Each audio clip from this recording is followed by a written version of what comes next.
Sumainyo ang Panginoon. At sumainyo din. Ang mabuting balita ng Panginoon ayon kay San Lucas. Mabuti sa iyo, Panginoon.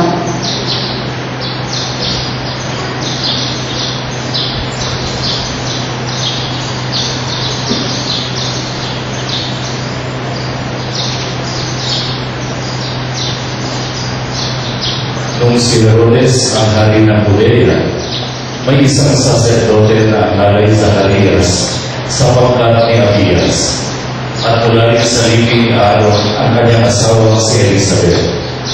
Kapwa sila nagdudulod sa paningin ng Diyos, namumuhay na ayon sa mga utos at tungtuling mula sa Panginoon.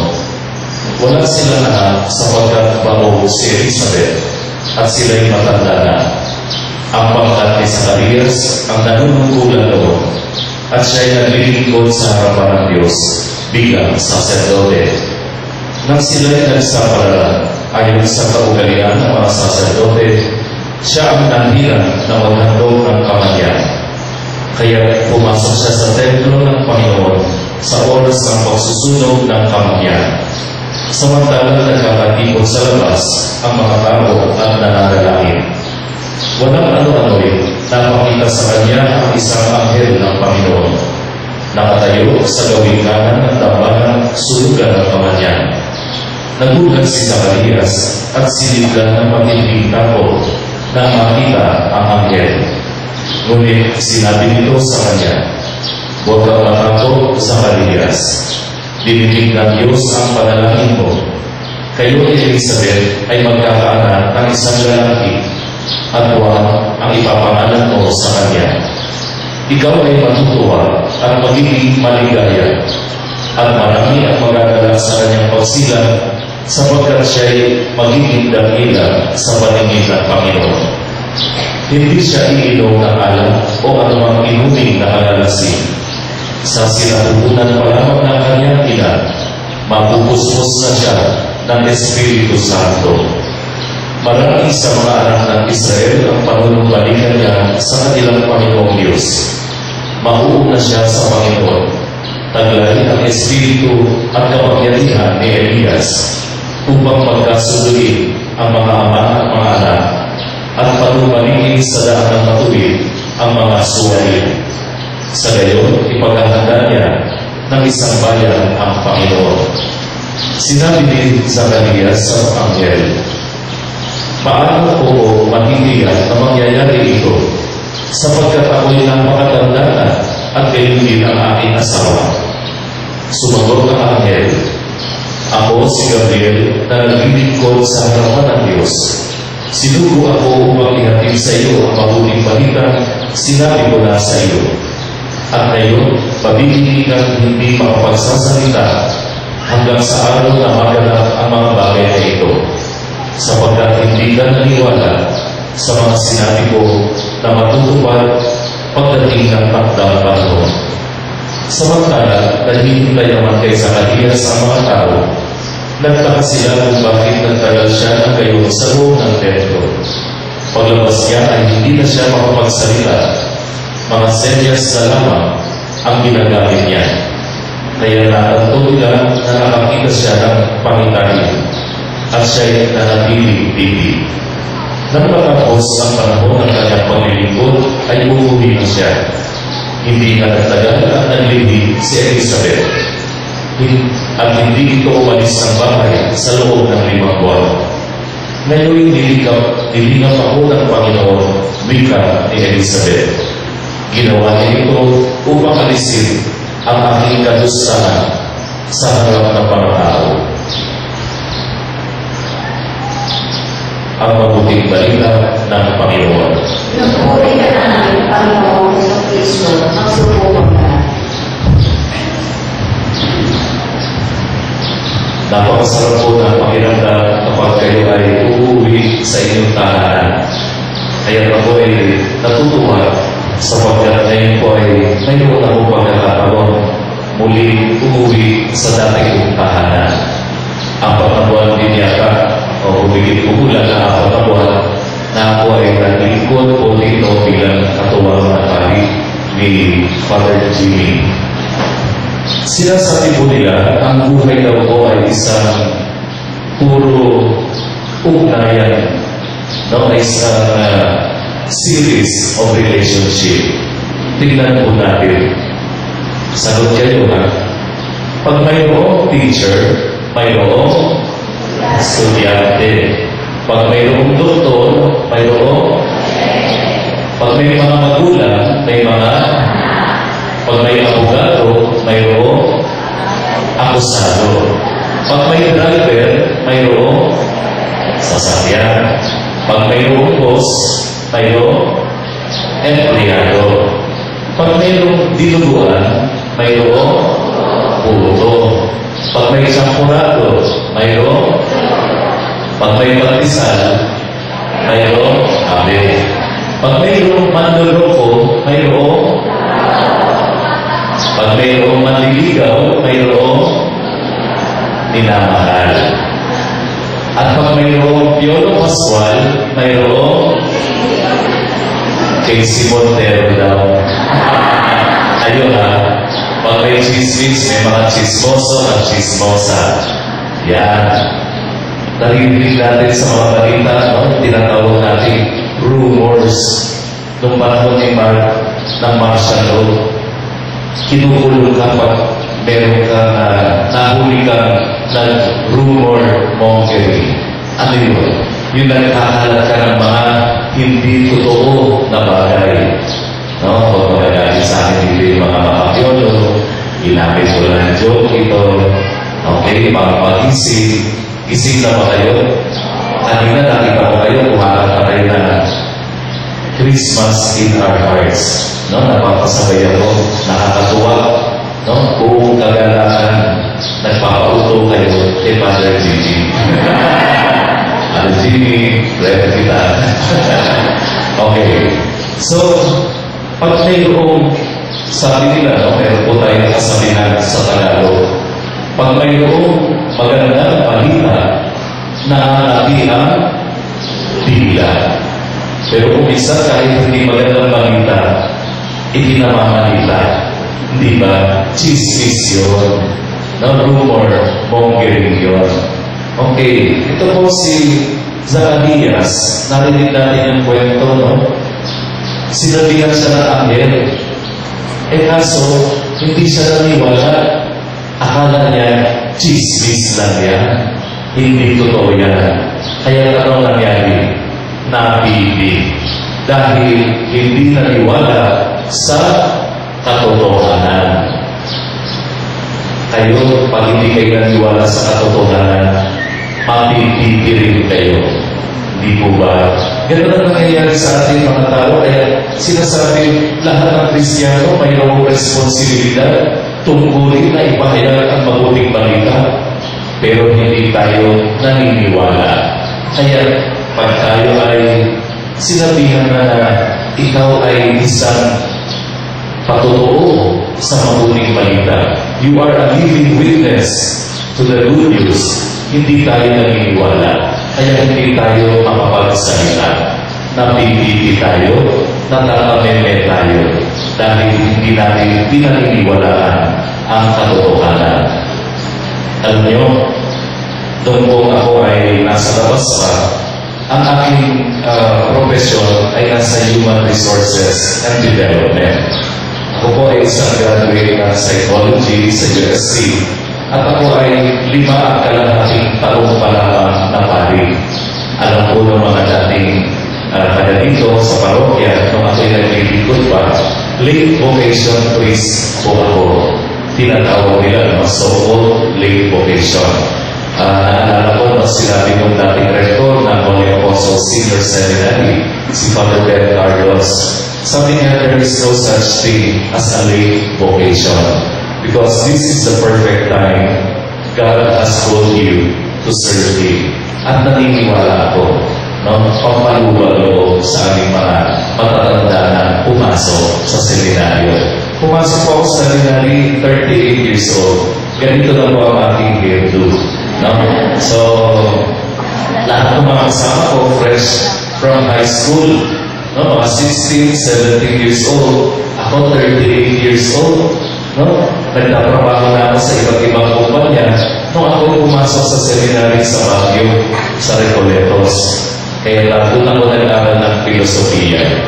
So ako po ay finally nagtapos ng theology dito sa UST Central Seminary. Ako ay na-assign na sa Benjamin Program. Dito ako nag-lingkod sa akong parokya na naikutan ng 4 na buwan. So, dito ngayon, naging parin ako, na-assign po ako dito ngayon sa St. John the Baptist Parish sa Pinaglabanan, San Juan City. Noong April last year, na-assign ako. So, merong parochial school, yung aming parokya, kaya in-assign din po ako ng parish priest. At the same time, director ng St. John the Baptist Catholic School bilang head ng HR, no, ng Human Resources and Development. Noong po Agosto, itong taon na ito, nag-sponsor po ang MAPSA, no, Manila Archdiocesan Parochial Association, Schools Association. Nagkaroon po sila ng sponsor sila ng isang series of seminar ng Human Resources sa UST, no? In cooperation with the College of Commerce ng UST. So, nabasa ko yung invitation at dahil ito po ay libre, walang bayad, tinake advantage ko na ako ay makadalo sa 4 na Wednesdays. No? Sa unang Wednesday, August 10, nakadalo ako. Pag sumunod, August 17, hindi ko alam bakit hindi ako nakadalo. Pagdating ng 3rd Wednesday, no, gagawin ito sa College of Commerce Building, mula alas 9 ng umaga hanggang alas 5 ng hapon. 24, August 24, no, umattend ako. Pero alam niyo po, mga alas 9 pasado na, hindi pa ako makahanap ng parking space dun sa labas ng UST. Dahil wala namang sticker ng UST aking sasakyan, hindi ako pwedeng mag-park dun sa loob ng campus. No? So anong ginawa ni Father Pedro? Kinuha yung kanyang media board. No? Ilagay dun sa harapan, dun sa dashboard. Pumasok ako ngayon sa Dapitan Gate.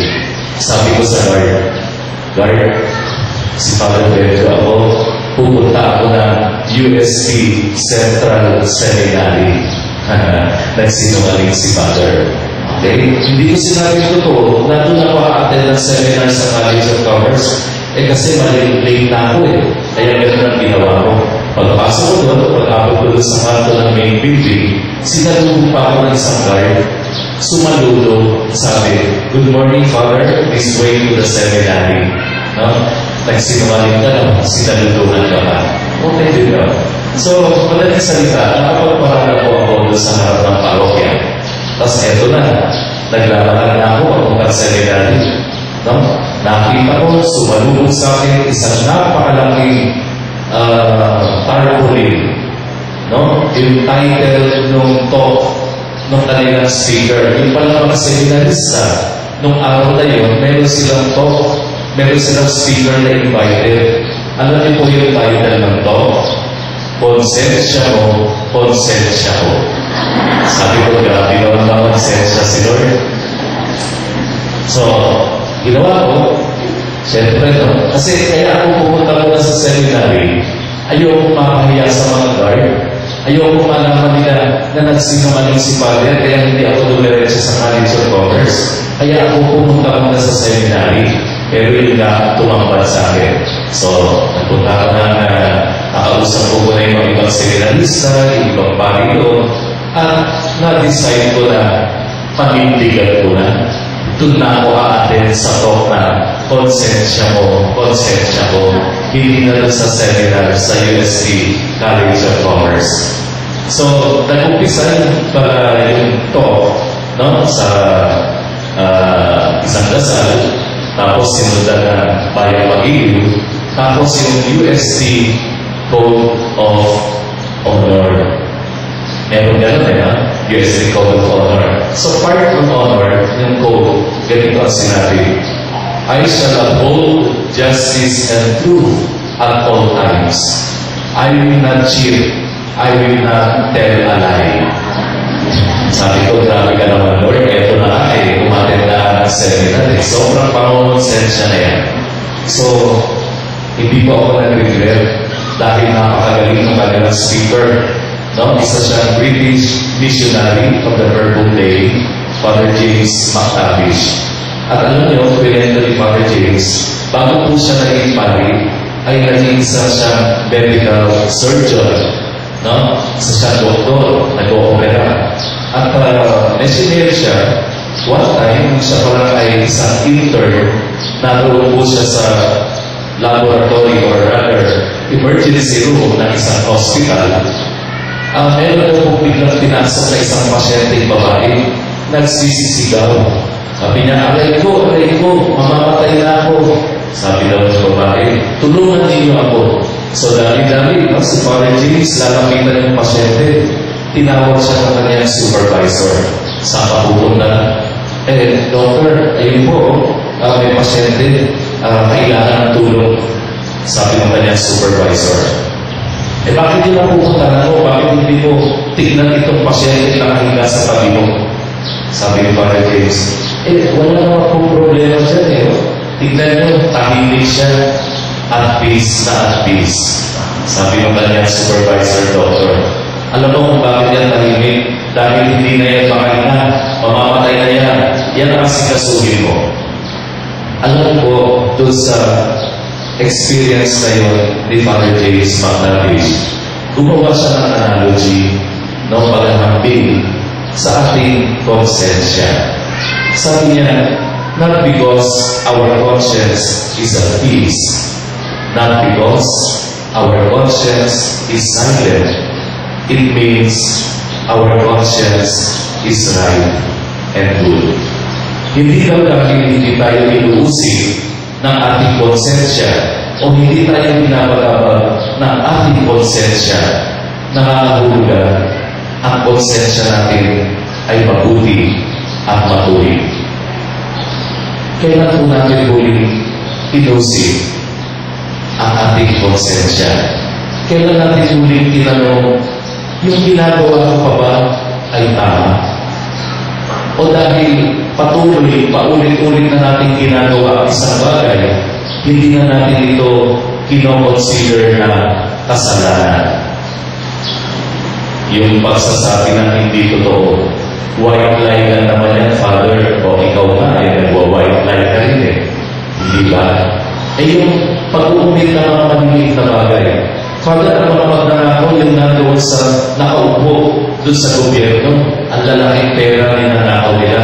Ito, nag-uuwi lamang naman po ng paperclip, no? Money folder, envelope na naman ito galing sa opisina. Kasi may project yung anak ko, no?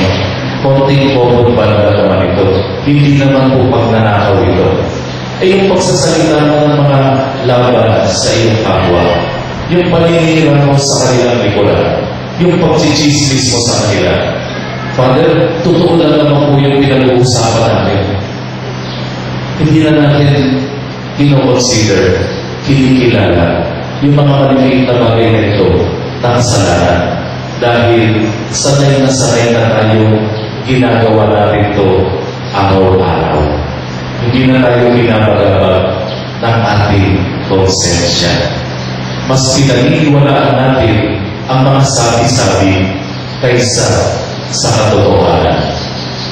Si Zacarias, hindi siya naniwala sa katotohanan, kaya siya ay naparusahan. Mga kapatid, kailan tayo babalik sa katotohanan? Kailan natin babalikan ang salita ng Diyos na nagsasabi sa atin, mayroong isang darating. Pinaghahandaan natin yung darating. Mula ng unang linggo ng Advento, narinig na natin si San Juan Bautista. Maganda kayo, magsisi kayo sa inyong kasalanan. Tuwirin ninyo ang kanyang daraanan. Patagin niyo ang lumag-lumag ng inyong puso na punong-puno ng mga kasalanan. More than 2,000 years ago, Jesus Christ was born in a lowly, dirty manger. Hanggang ngayon ba, Pag-isisilang siya, dun pa rin sa masukal, lubang-lubang na puso natin punong-puno ng kasalanan.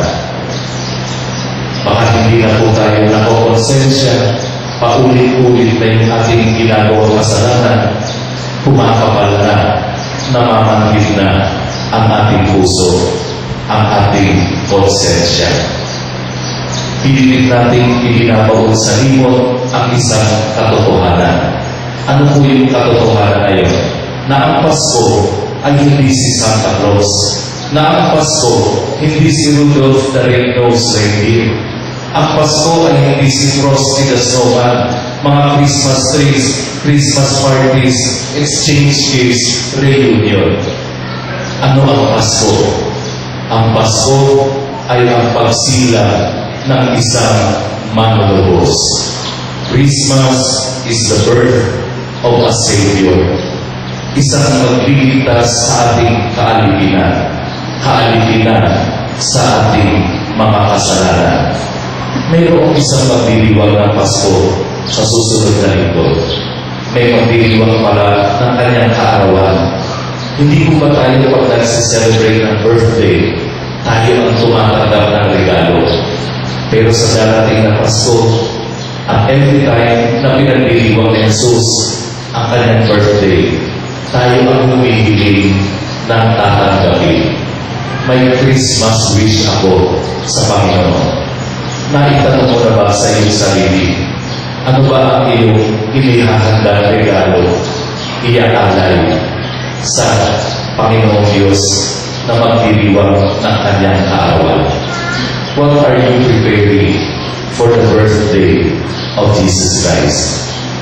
Siguro napakagandang regalo sa Kanya ay ang isang busila, malinis na puso. Kailan tayo huling nangumpisal? Kailan tayo huling nagpalinloob sa Diyos? Kailan tayo huling nagsabi sa Kanya, Panginoon, ako po ay isang makasalanan. Kailangan ko ang iyong awa. Kailangan ko ang iyong habag. Maawa po kayo sa akin. Lumapit na ba tayo para aminin lahat ng ating mga pagkakasala o hindi na natin tinuturing, kinikilala kasalanan yung ating mga paulit-ulit na ginagawa? Pag inalay natin ang ating puso, malinis pusila kay Jesus, mababanggit natin na ang tumanggap ng regalo, ang pinakamagandang biyayang tinanggap ay tayo pa rin. Tayo ang tatanggap ng pinakadakilang regalo ngayong Christmas, ang presensya ni Jesus sa ating buhay.